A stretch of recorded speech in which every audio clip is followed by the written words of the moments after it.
போக்குவரத்து ஓய்வூதியர்களுக்கு பணப்பலன் வழங்க 38 கோடி ரூபாய் ஒதுக்கீடு. தமிழ்நாடு அரசு அரசாணை வெளியீடு.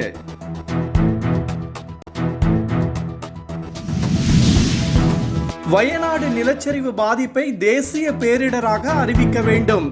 கேரள முதலமைச்சர் பினராயி விஜயன் வலியுறுத்தல்.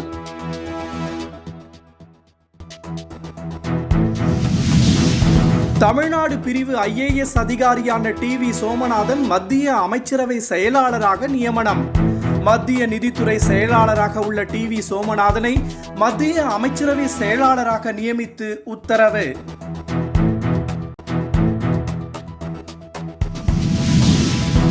தமிழ்நாடு அரசின் கோரிக்கையை ஏற்று கலைஞர் நூற்றாண்டு 100 ரூபாய் நாணயம் சென்னையில் வரும் 18ஆம் தேதி வெளியீடு. இந்த விழாவில் மத்திய பாதுகாப்புத்துறை அமைச்சர் ராஜ்நாத் சிங் கலந்து கொண்டு 100 ரூபாய் நாணயத்தை வெளியிட உள்ளார்.